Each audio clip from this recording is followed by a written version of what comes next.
People love definitive answers. We really want to have a clear understanding of everything we see, art historians especially so.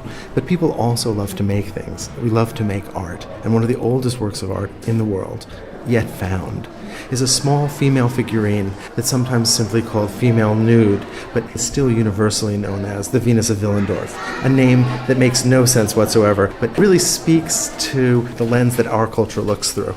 She acquired the name Venus when she was found in 1908 in a village in Austria called Willendorf. She's only about 11 centimeters high, and she dates from about 25,000 years ago. So she's really old.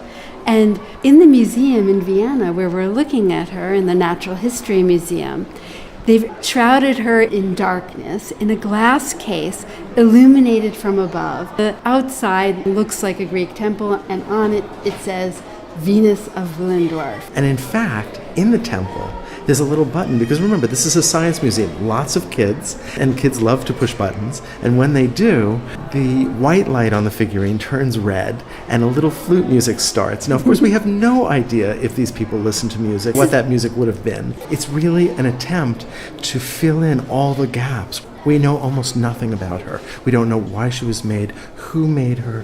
What we have is the figure and virtually no context. It is in some ways an anthropological object rather than an art object. By giving her the name of an ancient Greek goddess, the goddess of love, Venus, we were assigning meaning to her, a meaning of her being a goddess figure and somehow associated with fertility. Now, we have no reason to believe any of that is true. I suppose we do have a little bit more context, and that is, this is only one of quite a number of female figures that have been found from this era. This is during the last ice age, and it's some of the first figural sculpture that we've seen. What's interesting is that almost all of the sculptures that have been found have been female figures. We should say all the figures that have been found so far are female figures, and they're nude, but they're of different shapes. Some exaggerate the breasts and buttocks, but others are thin.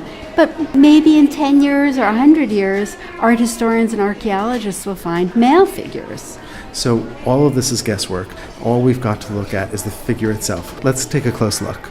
She has no feet and very thin arms, which she rests high up on her breast. And she has no facial features. That's consistent with almost all of the figures from this period that have been found.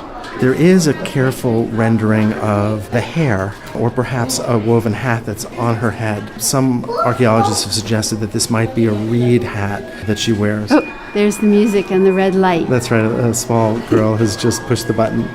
The hands are articulated ever so slightly, defining the fingers.